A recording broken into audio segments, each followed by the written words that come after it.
El retraso en el inicio de la sesión plenaria, el polémico intercambio de tuits entre Mario Taracena y Jimmy Morales, pues todo esto fue parte de la presentación del primer informe de gobierno del presidente Jimmy Morales. Y hoy a las 8:45, junto a Mariano Rayo, queremos tratarlo con alguien que se vio en esa exacta situación hace 16 años, presentar su primer informe de gobierno ante el legislativo. Nos acompaña hoy en vivo en los estudios de Canal Antigua el señor expresidente Alfonso Portillo. El meollo del asunto, lo más importante del discurso es lo que no se dijo y explicar por qué no se dijo o preguntarnos y preguntarle al presidente por qué no dijo las cosas más trascendentales que el país estaba esperando que dijera. Y como alguna vez me dijo don Mario Monteforte Toledo, mire, cuando escriba sus memorias, no ponga solo memorias, ponga memorias y olvidos. Y yo creo que eso es importante, hablar de lo que se hizo, pero también hablar de lo que se dejó de hacer, porque en política es a veces más importante lo que se deja de hacer que lo que realmente se hace. Creo que tres cosas fundamentales. En primer lugar, obvió, ignoró o marginó el tema de la reforma política, que es la madre de las reformas que el país necesita. Lo dice cualquier analista serio. El otro día vi un artículo de Cisco Valladares en 2 partes que habla de la importancia de la reforma política. El presidente sabe que las reformas que se hicieron a la ley electoral son tibias, superficiales y que no resuelven el problema de representatividad ni de representación en el Congreso de la República. Me sorprendió que lo haya tocado el presidente en su discurso, el que asumió la presidencia del Congreso, y no el presidente de la República. Segundo, no tocó el tema de las reformas económicas que se necesitan. Yo creo que eso es importantísimo. Segundo, cuando él habla de un logro, por ejemplo, para poner un ejemplo, cuando él habla de que se incrementaron y se rebasaron las metas establecidas en los ingresos tributarios. Es correcto, hay que reconocerlo.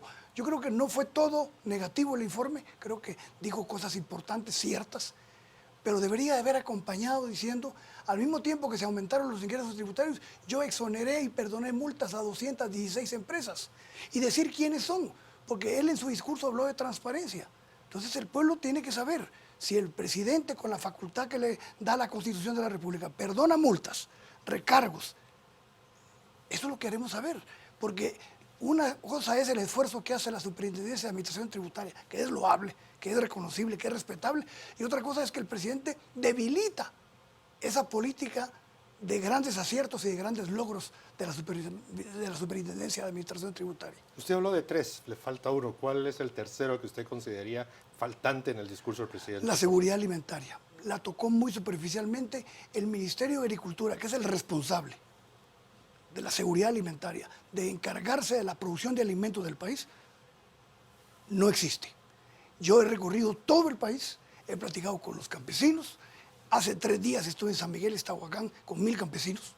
No hay presencia del Ministerio de Agricultura. No hay una política de mediano y largo plazo que esté pensando en la soberanía alimentaria y nutricional del país. Yo creo que el presidente lo tomó muy a pecho y muy personal, y yo creo que en política uno no debe tomar nada personal. Y de hecho, veo una tendencia en el discurso a responderle al señor Taracena, más que darle un informe a la nación. Y bueno, son parte del show que se da en política, pero creo que no lo debía hacer. Creo que él, como conductor de los esfuerzos nacionales, como coordinador del gran esfuerzo nacional, debería de no tomar las cosas personal. Yo creo que fue un error hacer alusión a eso, como fue un error hacer alusión a que se durmió. No tenía ningún sentido. El informe de la nación es, la nación quiere saber qué se ha hecho en un año. No, y también mencionó el tema de que había llorado en una ocasión. Sí, bueno, yo lloré un montón de veces también, pero cuando uno lo cuenta dicen que enfermo está. Pero esas son superficialidades. Lo importante es destacar la esencia del informe y por qué no se dijeron las cosas que la nación estaba esperando.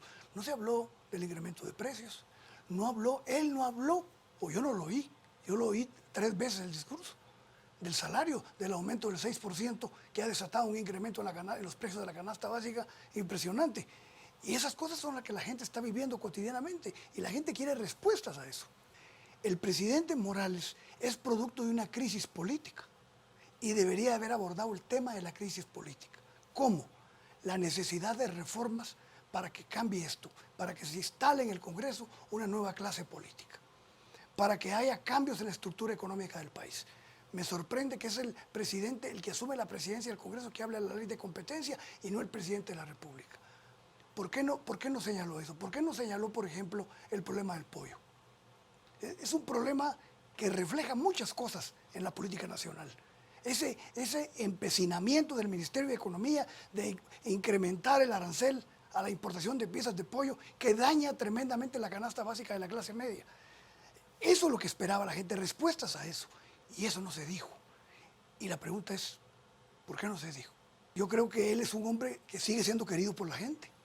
La gente le perdona muchas cosas y creo que se ha encajonado, se ha encerrado, se ha encuevado, por decirlo de una manera.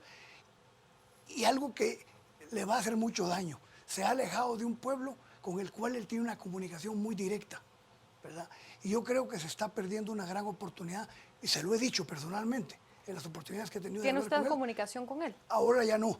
Alguien le dijo que ya no se comunicara conmigo porque en el primer semestre nos reunimos 4 o 5 veces, platicamos muy abiertamente de las cosas, le conté mis experiencias de mis grandes errores que él está cometiendo igual que yo y le dije, a mí me pasó esto y a ti te está pasando esto y es idéntico, nada más cambian los empresarios, cambian los grupos económicos, pero es lo mismo, ¿verdad? Y yo creo que él está perdiendo la gran oportunidad de pasar como el gran reformador que en este momento necesita el país. Y a su criterio, ¿por qué está sucediendo eso después de ese primer semestre donde usted le traslada esas sugerencias, esas recomendaciones, después se enconcha, usted nos expresa que lo ve alejado? Sí. ¿Qué pudiera estar pasando en su evaluación? 2 cosas, Mariano. Yo pienso que la famosa juntita que se habla tanto, creo que tiene una gran influencia en él. No sé de qué naturaleza, no sé a qué obedece, a qué acuerdos, pero hay una influencia de esta juntita. Pero las élites tienen influencia en él. Yo veo en la conducción de la política económica la gran influencia de los mismos grupos de poder que también se opusieron a mi política económica. El nombramiento en economía de un señor como Rubén Morales Monroy y Enrique Lacks demuestra que siguen teniendo influencia los grupos tradicionales económicos del país. Y yo creo que eso lo tiene a él condicionado. Yo creo que hay una gran influencia, por ejemplo, de esta familia Gutiérrez Bosch. Yo lo digo claramente, yo no tengo por qué esconderlo. Creo que hay una gran influencia de Juan Luis Bosch y de Dionisio Gutiérrez en el presidente de la República. A uno lo invitan a la sesión solemne en la que el presidente va a dar el informe y hay cambio de junta directiva.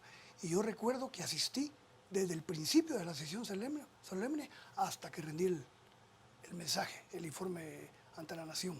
Yo creo que él debería haber estado en el cambio de presidente o de la junta directiva del Congreso de la República. Ahora, creo que tiene razón cuando exige respeto, porque creo que el anterior presidente del Congreso no lo trató con el respeto institucional, democrático y civilizado que exige un país como el nuestro. Y yo creo que ahí sí tiene razón, pero que haya llegado tarde, yo creo que hubo una confusión o no entendió que yo creo que el presidente debería haber estado desde el principio de la sesión solemne del Congreso. Yo creo que tiene que entrar la segunda generación de los cambios en la ley electoral y de partidos políticos. Debe aprobarse la ley de competencia, que Mariano la conoce muy bien, ha sido protagonista importante en eso y sabe que es necesario para el país. El único país de América Latina que no tiene ley de competencia somos nosotros, con excepción de Cuba. Tiene que aprobarse reformas a la ley de servicio civil, la ley de probidad, la ley de la administración pública, debe revisarse la ley de presupuesto, todas las reformas constitucionales. ¿Usted está a favor de las reformas constitucionales? Sí, yo creo que son necesarias para el país. Si no son tal vez suficientes, creo que hay que empezar a quitarnos el mito de que la Constitución es intocable. El país necesita cambios en todos los aspectos, ¿verdad? A mí me sorprende.